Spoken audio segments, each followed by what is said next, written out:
Bonjour, j'espère que vous allez bien. Bienvenue dans cette nouvelle vidéo. Aujourd'hui, on fait une rétrospective à nouveau d'une vidéo que j'ai faite il y a longtemps. C'était un top sur mes recommandations et visiblement, je pense, donc mes livres préférés dans le genre fantasy et fantastique. J'avais mélangé les deux. On aurait pu ne pas mélanger les deux, mais je trouve que des fois, j'ai quand même la sensation que souvent le genre entre la fantasy et le fantastique, la frontière entre les deux est assez nébuleuse, et donc pour éviter tout quiproquo, que certains me disent non mais ça moi je le classerais plutôt en fantastique, ouais mais non plutôt en fantasy, voilà, je trouve que le domaine et le genre de la fantasy et du fantastique, c'est quand même un genre qui s'est énormément développé. Aujourd'hui on a plein de sous-genres comme la romantasy qui est arrivée un peu ces derniers temps, mais qui quand nous on lisait Twilight c'était de la romance paranormale un petit peu, on a eu la urban fantasy avec la beatlit, on a eu également tout ce qui est lié à l'horreur en général, c'est quand même beaucoup, ça prend beaucoup racine dans la fantasy et le fantastique. Je n'ai pas revu la vidéo que j'ai sortie il y a donc 7-8 ans en arrière, je vais faire pas mal de pauses, je vais commenter, et avant de la regarder, j'ai fait moi-même un top de mes fantasy et de mes romans fantastiques encore préférés aujourd'hui, vraiment ceux que quand tu me donnes ce genre ou ces genres, ça pop immédiatement dans mon esprit. Peut-être que certains je les aurais oubliés, peut-être parce qu'ils sont oubliables. Et alors je suis très heureuse que cette vidéo soit sponsorisée par l'application de lecture Nextory, que je remercie beaucoup, encore une fois, et toujours de me faire confiance. Comme pour les autres, à chaque fois qu'un titre sera mentionné et qu'il sera disponible soit à la lecture, soit en audio sur l'application Nextory, je vous mettrai l'info, vous aurez un petit dispo sur Nextory. Ça va vous permettre comme ça de découvrir gratuitement certains titres. Oui, je dis gratuitement parce que du moment que vous allez tester l'application avec le lien que je vous laisse ici, et qui est en lien cliquable dans la barre d'infos, vous allez ensuite pouvoir tester l'application pendant 60 jours, gratuitement.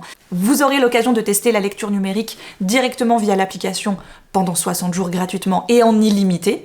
Vous allez aussi pouvoir farfouiller dans de la BD et de la presse, et vous avez également 15 heures de crédit audio par tranche de 30 jours, ce qui fait qu'au bout du compte, au bout de vos 60 jours de test, vous aurez eu 30 heures d'écoute, mais à chaque fois scindé en 2 fois, une fois 15 heures, une fois 15 heures. Nextory, je vous le rappelle, c'est l'application phare de mon téléphone parce qu'à chaque fois que j'ai un trajet à faire, je me mets un livre audio dans les oreilles. Quand je suis en train de faire plusieurs choses ici, ou alors que je fais du crochet, ou j'ai des lessives à étendre, etc. Des fois, dans le souci ou l'envie de ne pas perdre de temps et de faire quelque chose que j'aime un peu moins, peut-être, dans les tâches domestiques, on pourrait dire, en l'agrémentant avec quelque chose que j'aime bien, comme de la lecture, eh bien, je trouve que c'est le combo idéal et ça rend la tâche un peu nulle que t'es en train de faire, franchement, tout de suite, beaucoup plus classe. Donc je les remercie énormément et je vous invite bien sûr à découvrir cette application dès maintenant. Rentrons dans le vif du sujet, je vais cliquer sur cette vidéo que je n'ai donc pas revue, je ne sais plus ce que j'ai dit, et suspense. Bonjour à tous et bienvenue pour une nouvelle vidéo sur ma chaîne. L'année dernière, je vous avais fait une vidéo recommandation sur des livres plutôt contemporains qui touchaient autant la jeunesse, les ados que les adultes. Du coup, aujourd'hui, je m'attaque à des recommandations dans le genre fantasy fantastique. J'ai mis ces deux genres ensemble, bien qu'ils ne soient pas totalement pareils, même assez différents. J'ai décidé de compiler fantasy et fantastique pour m'éviter quelques soucis de genre, d'appartenance, etc. Parce que la fantasy c'est quelque chose, le fantastique c'en est un autre. Donc pour éviter de m'en ramasser plein la tronche dans les commentaires, j'ai décidé de mettre tout ensemble. Bon alors déjà, je pense que c'était pour la thématique. C'est quoi ce teint de vampire? En plus j'avais une robe blanche, donc on a l'impression que je suis à poil quoi, limite. Là par contre, alors au niveau du 50-50 ado-adulte, je sais pas, j'ai vraiment fait comme ça m'arrange de ce que j'avais en mémoire et on va voir. Voilà, donc on va commencer avec la jeunesse, visiblement. Je commence par un incontournable pour moi. Je suis en pleine relecture de la série, j'adore toujours autant, L'Épouvanteur de Joseph Delaney. Alors, L'Épouvanteur de Joseph Delaney, oui, je l'ai remis dans ce top fantasy fantastique sauce 2025. Ça reste un très bon roman fantastique, plutôt, jeunesse, ado. Je me rappelle les frissons que j'avais eu dès le départ. J'ai pas mis le tome 1 dans ma liste, j'ai mis mon tome préféré de la saga, qui en compte quand même 13 si on reste vraiment sur la saga principale. J'ai mis le tome 9. J'ai mis le tome sur Grimalkin, qui est une des personnages phares de la série pour moi. En grandissant, je pense que tu t'attaches beaucoup plus à Monsieur Grégory, donc le maître de Tom dans l'histoire de l'Épouvanteur. Tu délaisses peut-être un petit peu Alice, qu'on a pourtant adorée avec Vincent et que j'aime toujours autant, pour peut-être au fur et à mesure t'attacher de plus en plus à Grimalkin, qui est une sorcière qui est méchante. Parce que dans sa hargne, Grimalkin, elle a quand même son propre combat, elle a aussi sa propre histoire, et j'ai trouvé que son volume qui lui est dédié qui revient en arrière sur un peu son origine, était vachement plus plaisant que, pas totalement, mais presque toute la saga. Non, c'est pas vrai, parce que le début de la saga est vraiment génial. Je dirais jusqu'au tome 6. La suite, après, on arrive vers des trucs, et heureusement, il y a les tomes sur Alice et sur Grimalkin qui font un peu souffler la saga, parce que 13, c'est quand même long. Mais ça reste pour moi une très très bonne série que j'ai justement relue il y a 7 ans, et que j'ai adorée. Donc on va rencontrer un jeune apprenti épouvanteur qui est le 7e fils d'un 7e fils, ce qui lui donne des aptitudes un petit peu spéciales avec le monde obscur. Il va partir en apprentissage avec son maître Grégory. Le problème, c'est que notre jeune apprenti, c'est un peu un trouillard. C'est pas hyper pratique pour combattre tout ce qui est sorcière, troll, gobelin, etc. Plus on avance dans les histoires qui au début sont très, un problème, on va le régler, le tome est fini, on passe à autre chose. Plus on va aller, plus on va découvrir en fait que Tom a une destinée spéciale qui vont avoir forcément de grandes conséquences par la suite. Et donc on va suivre ça jusqu'au tome 13, voire même un petit peu après. Je vous présente ensuite un classique pour moi dans la littérature enfantine, Les Chroniques de Narnia de C.S. Lewis. Pas remis Les Chroniques de Narnia, parce que je suis en train de les relire avec ma fille, plus ou moins, on a lu les 2 premiers, 3, non 2. C'est sympa, j'aime beaucoup relire Narnia là en l'occurrence. Peut-être, je sais pas si je l'ai mis dans ce top, donc on verra, il a peut-être été substitué finalement aux Chroniques de Spiderwick, que personnellement j'ai mis, parce que c'est peut-être une série fantastique qu'on a un petit peu laissée de côté. Il y a eu une réadaptation en série télé, j'ai pas trop regardé ce que ça valait. Je vous avoue, je suis un peu passée à travers. À l'époque, il y avait eu un film que j'avais pas trop aimé, mais j'ai beaucoup aimé la série. En fait, je me souviens qu'à la bibliothèque, j'empruntais les petits livres reliés. Ils étaient tout petits, t'avais l'impression un peu d'avoir, un livre pas comme les autres, tu vois, entre les mains. Et je me rappelle avoir beaucoup aimé ça à l'époque. C'était aussi une série assez courte, 5 petits livres. Aujourd'hui, j'ai encore, il me semble, pour Alice, que j'ai gardé l'intégrale avec les 5 bouquins en une, chez Pocket Jeunesse, justement. Je pense que tout ce qui est lié à la magie et à l'enfance, ça reste quand même très ancré en nous, très longtemps. Et il y a des titres qu'on aura lus quand on était plus jeune qui vont nous accompagner toute notre vie, parce que ça fait partie un peu, tu vois, de ce bagage finalement qu'on a pris avec nous. Et je vous en parlais dans la vidéo où je retraçais mes lectures à travers mes années de vie et de lecture. Il y en a comme ça, comme Narnia, comme Spiderwick, qui vont nous porter, je pense, très longtemps. Spiderwick a un côté un tout petit peu plus récent, évidemment, que Narnia, qui est quand même un peu plus classique de la littérature enfantine, comme je le dis. Spiderwick est un petit peu plus contemporain, peut-être. Sans surprise, dans ces recommandations, on trouve bien sûr La Passe Miroir de Christelle Dabos. Et on la trouve toujours. Mais oui, parce que j'ai mis le tome 2 dans mon top, parce que c'est vraiment le tome 2 que j'ai préféré. C'est mon favori des 4 volumes. Christelle Dabos avec La Passe Miroir nous a vraiment régalé, nous a vraiment apporté un truc qui détonne un petit peu, qui détonnait en tout cas à l'époque où c'est sorti. Donc on est quand même à plus de 10 ans de ça maintenant, il me semble, pour le premier, je crois que ça devait être 2014, un truc comme ça. Et moi j'avais trouvé ça génial, quoi. Enfin, je me souviens qu'Emilie m'avait mis un tout petit peu la pression pour que je le lise, parce que c'était vraiment son étendard.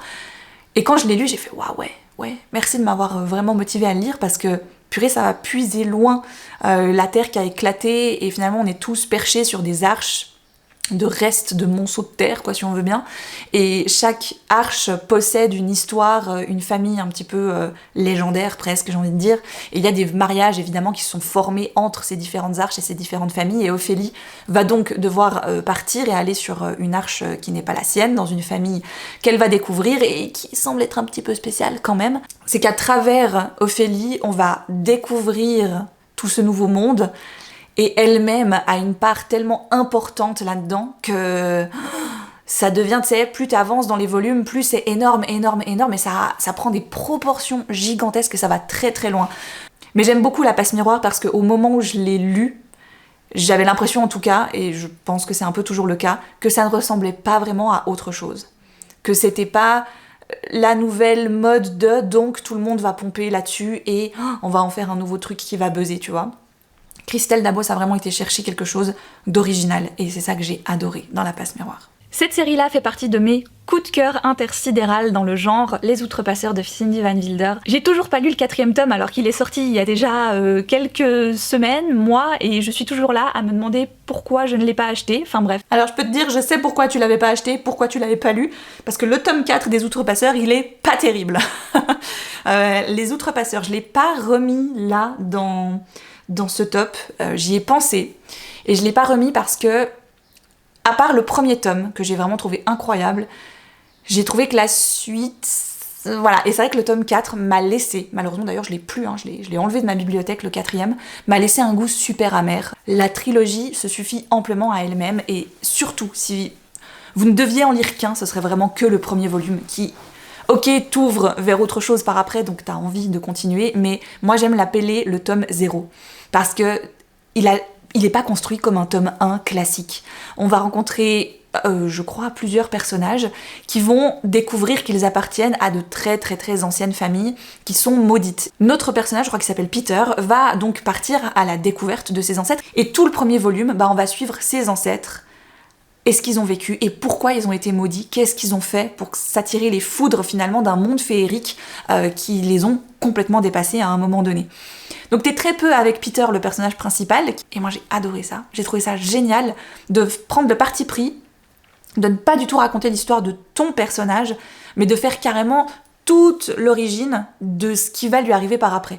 C'est pas juste un petit passage au début du tome 1, tu vois, c'est vraiment tout le tome 1, c'est ça. Et bien sûr, je ne peux pas faire de recommandations fantasy, fantastique sans vous parler de Pierre Bottero et de tout ce qu'il a fait de génial. Je me suis dit que j'allais commencer par vous conseiller la quête des Willan, parce que c'est avec ça qu'il faudrait commencer selon moi. Ah, je présente la quête des Willan, et vous savez quoi, dans le top que j'ai fait dernièrement, j'ai mis le pacte des Marchombres, donc la saga sur Elana, qui aujourd'hui, je pense, est presque ma préférée parmi tout ce que Pierre Bottero avait fait, et peut-être la plus mature, la plus aboutie pour moi. Mais c'est vrai que sur la totalité de ce qu'il a fait avec Gwenda la Lyre, etc., je trouve que Elana a vraiment un truc en plus. C'est vraiment beaucoup plus marqué. Il y a de la trahison, j'ai trouvé que les twists dans Elana étaient beaucoup plus inattendus que dans Willan, où tu t'attends à certaines trahisons, c'est un peu plus convenu, mais les histoires sont géniales, comme elles s'imbriquent les unes dans les autres, c'est super. Et évidemment que c'est préférable de lire tout Pierre Bottero et son univers autour de Gwenda la Lyre que juste lire le pacte des Marchombres, mais voilà, le pacte des Marchombres c'est quand même particulier pour moi. C'est en plus il est dédicacé par l'auteur, donc voilà. C'est pas vraiment de la fantasy ou du fantastique, c'est presque limite plus de la SF, mais en fait j'avais envie de faire une mini parenthèse autour de ce bouquin-là qui s'appelle 0.4 de Mike Lancaster, paru aux éditions Nathan, que j'ai lu il y a des années à sa sortie je crois, et que j'ai tellement aimé et que j'ai tellement peu vu sur les blogs ou sur les chaînes que j'avais envie de vous en reparler vite fait, de lui redonner un petit coup de boost en fait. C'est vrai, 0.4, je me souviens de ce titre. Je l'ai pas remis parce que je crois qu'en plus il est plus édité, donc j'ai pas trop envie de vous faire miroiter quoi que ce soit avec ce titre, mais c'est vrai qu'il était très bien, c'était très... C'est un livre qui m'a longtemps poursuivi. Je crois que je l'ai toujours encore maintenant. Ah non, il est toujours là, je le vois, il est toujours dans ma bibliothèque. C'est vrai que c'est un bouquin qui est vraiment à part. C'est un truc, quand tu le commences, tu te dis mais qu'est-ce que je suis en train de lire ? Tu te réveilles un jour et tu remarques que tous les gens autour de toi sont figés. Il se passe rien. De ce que je m'en souviens en tout cas c'est ça, comme je vous le dis là je l'ai lu il y a longtemps, donc maintenant ça fait encore plus longtemps, je crois qu'il est sorti début des années 2010, quelque chose comme ça, donc presque 15 ans, et on a 4 personnages qui vivent dans la même ville et qui vont devoir se retrouver et un petit peu s'entraider parce qu'ils ne comprennent pas ce qui arrive aux gens autour d'eux. Et à un moment donné ces gens se remettent à bouger et dans ce laps de temps où ils ont été figés, quelque chose a changé, quelque chose s'est modifié. Et pour pas tout vous dire, parce que si vous avez l'occasion de le trouver un jour, franchement, je vous le conseille, la fin m'a fait me poser tellement de questions sur notre monde, sur notre univers, sur notre humanité, sur même, je suis remontée tellement loin, même jusqu'aux dinosaures, enfin, bref, ça m'a fascinée de bout en bout, alors que c'est un petit bouquin qui, franchement, tu te dis, ça casse pas 3 pattes à un canard, mais c'était tellement original. Un chouï plus SF, un tout petit peu, ouais, légèrement imaginaire, parce que il se passe un truc quand même vraiment très bizarre, alors que c'est quand même un monde qui est très ancré dans le réel. Voilà comment je pouvais vous faire une sélection fantasy fantastique sans vous mettre de la légende arthurienne dedans. Cette fois je l'ai pas mis, les Dames du Lac, parce que j'ai justement fait une sélection spéciale légendes arthuriennes il y a plusieurs années de ça maintenant, mais il était déjà dedans. Je l'ai resélectionné il y a pas très longtemps pour autre chose.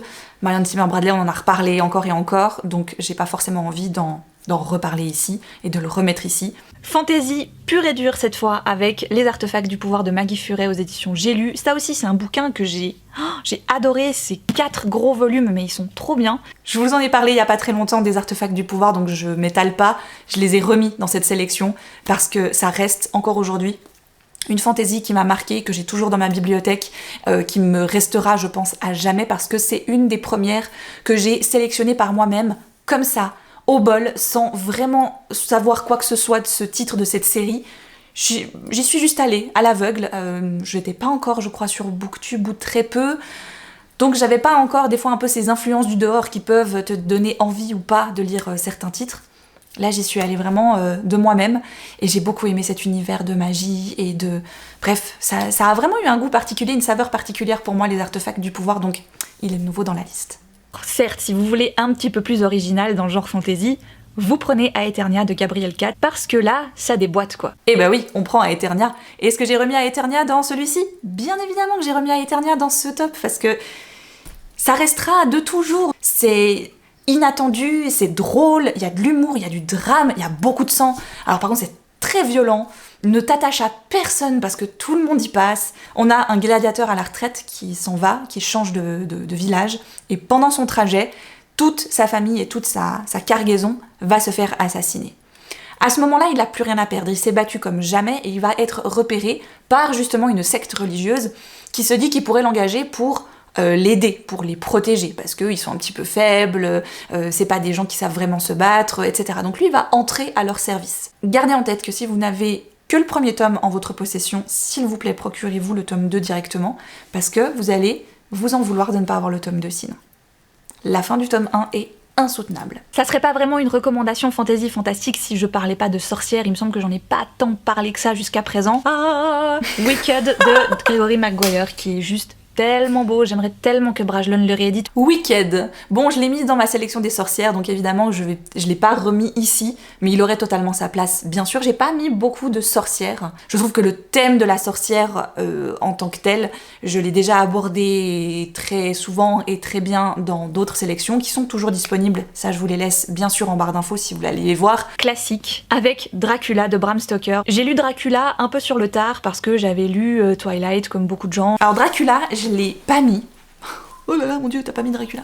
Je l'ai enlevé parce que je l'ai lu il y a trop longtemps. Donc j'ai un souvenir vachement flou de cette histoire. J'ai passé un super moment dans cette lecture, je pense que je la relirai d'ailleurs une fois que j'ai le temps, que je sais pas quoi lire, ce qui n'arrive pratiquement jamais. Mais je pense que j'aurais bien envie de me le refaire juste pour me replonger dans cette histoire que j'ai vraiment beaucoup aimée.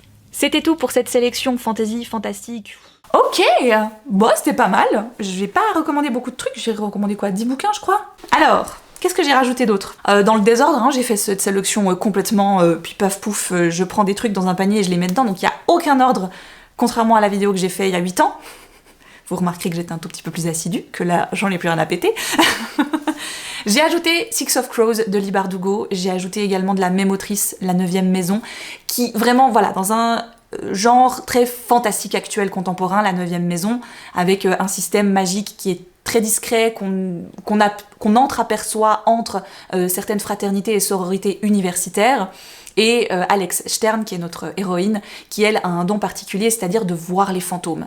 Donc pour protéger un petit peu ces sectes, ces clubs assez privés, assez sélects de cette université, la 9e Maison, qui est donc à part des 8 autres, est là pour veiller au grain, que chaque réunion, que chaque manifestation surnaturelle, etc. se déroule bien. Évidemment que ça va pas du tout se passer comme prévu et Alex va en chier un max avec son mentor qu'elle va perdre et qu'elle va devoir aller rechercher au tréfonds de l'enfer quand même. Avec Six of Crows, Leigh Bardugo part complètement dans la fantasy, avec le Grishaverse qu'elle a créé. J'ai pas mis Grisha, parce que pour moi c'est pas le mieux, mais c'est une bonne entrée en matière dans l'univers. Six of Crows, il y a vraiment ce mélange, moi, un peu à la Peaky Blinders, je trouve, de gens qui ont des clubs, qui sont un peu limite dans la mafia, tu vois, et de personnages un peu méchants, quoi, un peu méchants, qui sont là pour gagner de la thune, qui s'en foutent finalement si des gens meurent, et qui, en but commun, vont aller chaparder un truc et avoir leur argent. C'est tout ce qui les intéresse. Très honnêtement, je pense que ça fait partie de mes séries, ma duologie favorite de ces dernières années. J'ai tellement aimé Six of Crows. Mais tais-toi le petit chien en fait. Je me suis aussi dit que j'allais vous mettre que des trucs que j'avais terminés. Plus ou moins. Vous allez voir. Mais j'ai pas mis juste un tome 1 ou voilà, et que j'ai pas lu la suite. J'ai mis normalement, quasiment, que des choses que j'ai terminées à 100%. Navré, j'ai été interrompue. J'ai peut-être bougé un peu la caméra du coup. I'm so sorry. J'en étais au Roi Berger, qui est pour moi une excellente duologie. J'aime beaucoup le fait de pas forcément toujours partir sur une très grande série ou sur une trilogie, mais juste des fois 2 volumes ça suffit amplement pour raconter une histoire. Et là ça va être le cas, l'histoire de cette ville, de ce royaume qui a été maudit il y a déjà plus de 500 ans de ça, et qui est entouré d'une brume magique, qui quand tu y pénètres, il y a de fortes chances que tu te fasses infecter par la magie, et donc c'est très mal vu par le royaume qui ensuite va te pourchasser et probablement te tuer toi et toute ta famille. Elspeth a été contaminée il y a plus de 10 ans de ça, qu'aujourd'hui son pouvoir est très attractif pour pas mal de membres de clans et de familles, parce qu'il lui permettrait de repérer et donc grâce à ça de reconstituer l'intégralité d'un jeu de tarot qui a été disséminé aux 4 coins du royaume et qui aujourd'hui pourrait lever cette fameuse malédiction. Je répète, j'en ai parlé il y a pas longtemps donc j'essaie de pas trop m'attarder, mais c'était absolument génial. J'ai aimé cette dualité, j'ai aimé les coups fourrés, j'ai aimé les trahisons, j'ai aimé que les personnages... Franchement, l'autrice elle est méchante avec eux et ça me plaît, voilà. Un titre qui pour moi frôle entre historique et fantastique, c'est Babel de R.F. Kuang, qui a vraiment été une magnifique découverte à l'automne dernier. C'est un livre qui me faisait très peur, il est très épais, il est très dense, mais il revenait beaucoup dans beaucoup de sélections, un peu typé magie, un peu typé Dark Academia, ça regroupait finalement pas mal de choses qui, de prime abord, me disaient mais c'est fait pour toi. On va rencontrer un jeune homme qui a été sauvé, on peut le dire, d'une maladie dont toute sa famille est décédée en Chine, et lui il a été sauvé par un éminent professeur anglais qui le ramène avec lui en Angleterre. Il va en faire un peu sa pupille, avec quand même une idée très précise derrière l'esprit, en faire un parfait gentleman anglais, tout en ayant beaucoup de notions déjà dans sa propre langue, mais aussi dans d'autres langues comme le latin, le grec, etc. Pour ensuite pouvoir l'amener à Babel et en faire finalement un élément de Babel important. À Babel, on y passe 3 ou 4 ans à se former à une forme de magie qui est elle aussi très subtile, j'ai trouvé. Et sauf que les gens qu'il va rencontrer dans cette école vont un petit peu partager certains de ces questionnements.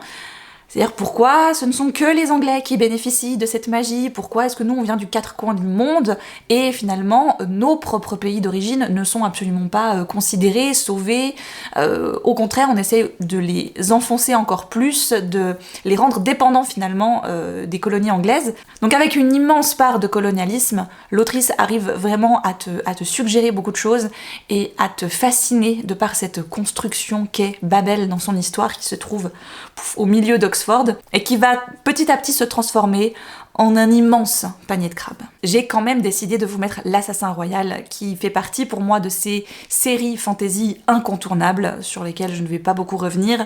Je vous disais avant que je parlais uniquement de séries que j'avais terminées. C'est absolument pas le cas de l'Assassin Royal, mais on va dire que j'ai fini la première série, la première ère de l'Assassin Royal, donc voilà, j'estime que... Mais ça date. Franchement, il faudrait que je continue déjà, parce que je me rappelle avoir vraiment beaucoup aimé. Je faisais les tomes de l'Assassin Royal en lecture commune avec Galéane à l'époque, et c'est vrai que c'était chouette de se tirer en avant l'une et l'autre. Je pense qu'elle de son côté elle a poursuivi, elle aurait tout à fait eu raison, mais j'ai vraiment un affect particulier avec cette série. C'est ma tante qui m'avait filé le premier tome dans une édition que j'ai lue absolument immonde. Depuis il y a eu nombre de rééditions. On en parlait avec Émilie dernièrement parce que durant un de ses lives où j'étais présente, quelqu'un a demandé des conseils pour débuter en fantasy. Et nous, on a conseillé l'Assassin Royal. Et pas mal de gens dans le chat ont dit « Ouais, non, quand même, l'Assassin Royal, c'est lourd, c'est machin et tout. » Moi, je trouve que justement, le début, la première série, elle est assez accessible. La magie et la part de fantasy à l'intérieur n'est pas inaccessible.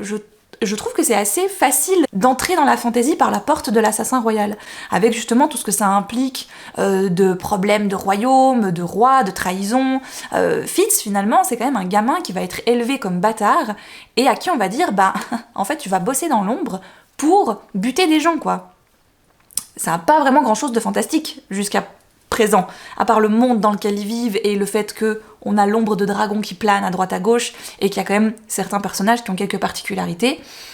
Je trouve que le domaine magique, il est quand même plutôt... ça va. Impossible de ne pas vous parler de Charlie Davidson, mais j'en ai déjà parlé, parce que ça fait partie encore une fois de ces séries un peu phares que j'ai lues et que j'ai terminées. Alors là, 13 volumes, faut s'accrocher, mais Charley, c'est un vrai bonbon de plaisir. Tout ce qui justement était très à la mode à cette époque, de la beat-lit, des romances paranormales, de tout ça, je trouve que Charlie Davidson s'inscrivait parfaitement dans ce fantastique urbain qui était là un peu pour déboîter du démon, avec un humour désopilant, avec des références à la pop culture, à Tire-Larigot. C'est un personnage dans l'air du temps, qui n'est pas dans cette ère, des fois peut-être qu'on peut reprocher un peu à la fantasy ou au fantastique, un peu trop héroïque, etc. Non, Charley c'est une héroïne bien malgré elle. Elle aurait franchement autre chose à foutre et elle préfère manger de la glace sur son canapé plutôt que d'aller sauver des âmes qui sont en train de se balader à droite à gauche. Et en plus de ça, de craquer pour le prince des ténèbres. Oui, rien que ça. J'y ai mis La Société très secrète des sorcières extraordinaires de Sangu Mandana parce que j'ai beaucoup aimé ce petit bonbon de fantastique, d'imaginaire, de sorcellerie. Je vous disais que j'avais mis très peu de sorcières dans cette sélection parce que les sorcières ont déjà eu justement leur top. Mais je n'avais pas encore lu ce titre-là, donc je me suis dit, il faut quand même que je le glisse quelque part.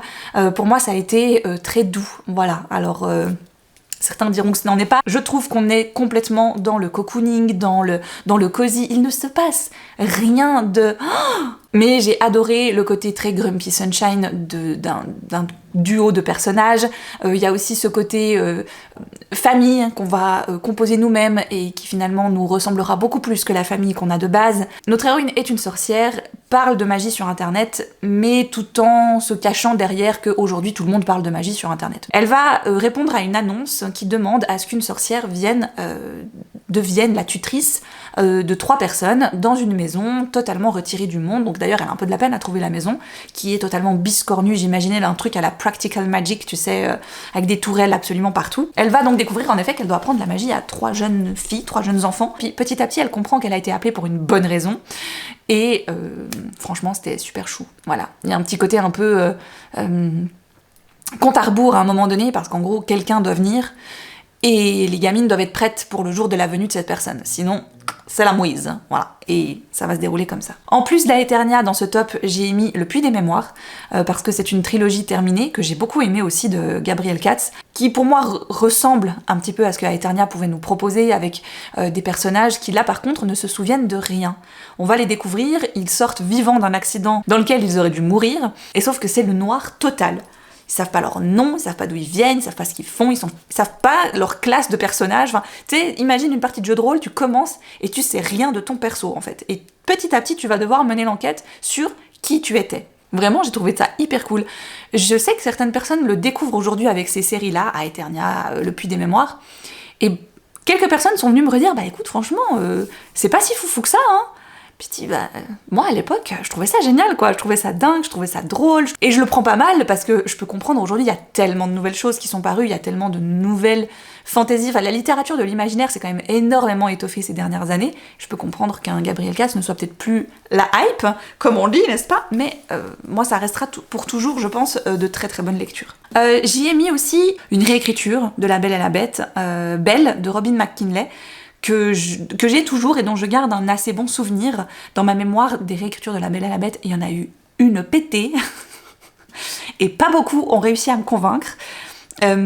Oui, aujourd'hui on pourrait me dire « Ah mais quand même, ton Disney préféré, c'est celui où le mâle toxique est remplacé par un autre mâle toxique, duquel Belle va développer un gros syndrome de Stockholm et syndrome de l'infirmière dont elle va tomber amoureuse. » C'est parfaitement discutable et je suis totalement d'accord avec vous. Mais il n'empêche que l'esthétisme et le souvenir à la nostalgie de ce dessin animé, car oui, je reste une personne énormément nostalgique, capte mon âme à chaque fois, d'accord? Donc, n'allez pas me chercher les noises sur La Belle et la Bête, parce que à jamais, ce sera le Disney #1 dans ma vie. Voilà, c'est tout, c'est comme ça. Et donc à une certaine époque, c'est vrai que j'ai cherché à lire des réécritures, à lire d'autres versions si on veut bien, qui prennent un petit peu voilà ce côté-là. J'en ai lu des pas fameuses, hein, notamment dans les plus connues, et j'ai lu Belle à l'époque, que j'avais vraiment beaucoup aimé, qui apporte tout un aspect un peu plus, encore plus magique je trouve au château, plus gothique. D'ailleurs je trouve que les deux classiques qu'on met beaucoup dans La Belle et la Bête en comparaison, c'était quoi, Madame de Villeneuve et puis Madame de Beaumont, quelque chose que j'ai lu, et qui, bon, voilà, souffre un peu de ce manque de fantaisie justement des fois de la part de certains classiques, et j'ai trouvé que Belle était une très jolie réadaptation de La Belle et la Bête. On part dans un côté un peu plus fantastique avec 22-11-63 de Stephen King. J'ai voulu mettre ça également, qui est donc la fameuse duologie sur le clown, et bah en fait je l'ai pas fini. Il me manque le dernier tome que je vais lire cet été, donc je l'ai pas mis, mais rien que le premier volume, franchement, j'aime beaucoup. Notre personnage peut donc voyager dans le temps, mais il ne peut revenir qu'à une seule date bien précise, et c'est au mois de novembre 58 ou 59, je crois.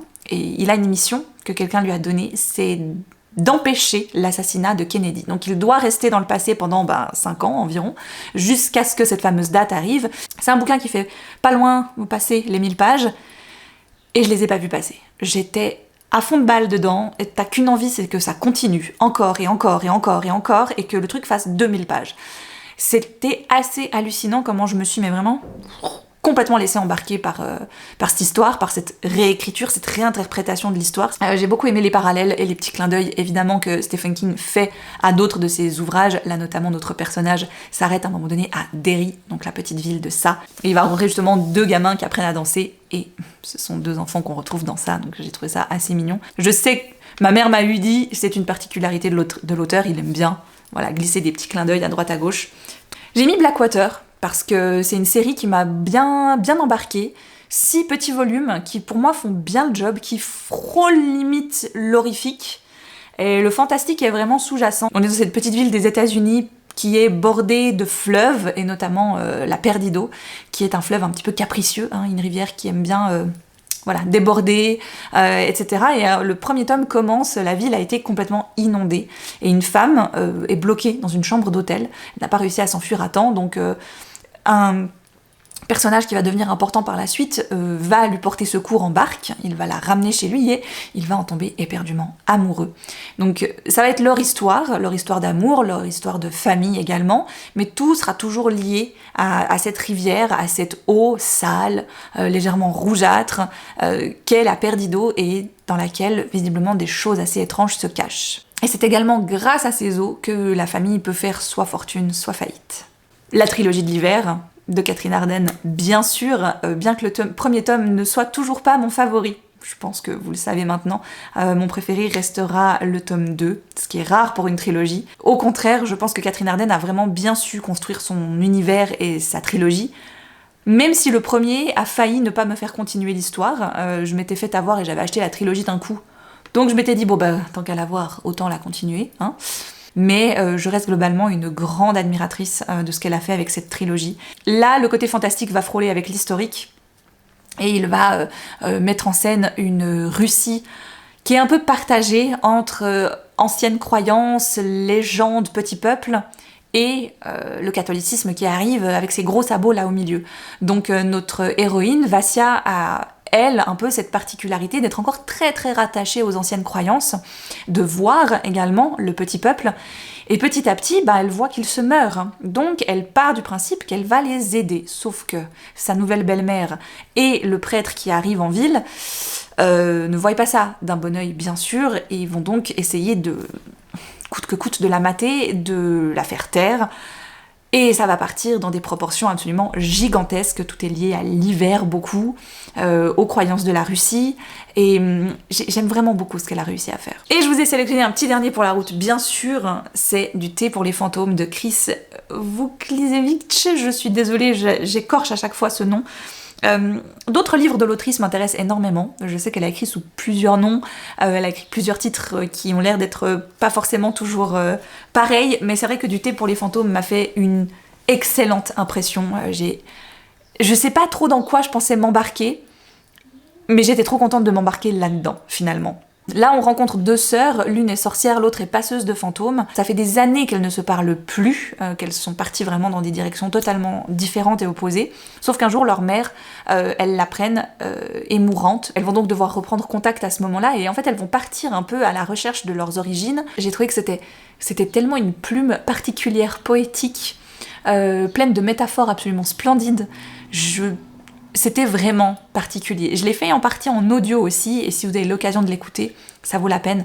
Il est vraiment beau en audio. Je trouve que la narratrice a un talent assez dingue. Et je me rappelle encore, quand je l'ai lu, j'étais ici, chez moi. C'était fin d'été, tu sais, et je trouve que c'est un livre qui va bien pour cette période-là, justement, la fin d'été. Pas spécialement pour l'automne, parce qu'il fait assez chaud, on est en Provence quand même, il fait assez beau, puis ensuite elles partent vraiment, l'une d'elles va partir justement dans des contrées un peu sauvages, un peu alpines, mais toujours où il fait assez beau et chaud. Donc je trouve pas forcément que c'est un livre qui rime avec automne, ce que beaucoup m'avaient dit d'ailleurs dans ma sélection automnale, mais pourquoi tu l'as pas présenté là? Pour moi, non, ça n'allait pas là en fait. Mais je trouve qu'entre fin août et début septembre, t'as vraiment cette ambiance un peu de lourdeur, tu sais, tu sens l'orage en fait qui s'apprête à tomber, et j'ai vraiment ressenti ça en lisant ce livre. Et je me rappelle justement à un moment donné l'avoir lu, et il pleuvait des cordes dehors, il y avait un orage pas possible. J'ai vraiment l'ambiance idéale pour lire ce livre, quoi. Et encore aujourd'hui, je le garde précieusement dans ma bibliothèque, il était très bien placé dans mes tops, parce que j'avais passé un moment absolument génial avec. Et bien voilà, pour ce top, hein, qui essaye d'aller un petit peu choper des titres un petit peu dans tous les formats, dans tous les genres, dans toutes les années aussi. Encore une fois, certains auront peut-être été oubliés, certains volontairement, d'autres pas du tout, et il suffit que je tourne la tête, que je vois ce livre, et je me dis « Ah mais mince, pourquoi j'ai pas parlé de celui-ci ?» C'est une liste sur mon profil Livre Addict qui restera bien évidemment publique, dans laquelle vous allez pouvoir aller shipper des titres de temps en temps. Je pense que j'ajouterai au fur et à mesure des recommandations. N'hésitez pas vous aussi à me partager vos meilleures lectures dans ce genre-là. Merci encore à Nextory d'avoir sponsorisé cette vidéo. N'oubliez pas, en barre d'infos, vous avez le lien pour pouvoir tester l'application gratuitement pendant 60 jours. Moi, je vous dis à très vite pour une prochaine vidéo, et d'ici là, portez-vous bien.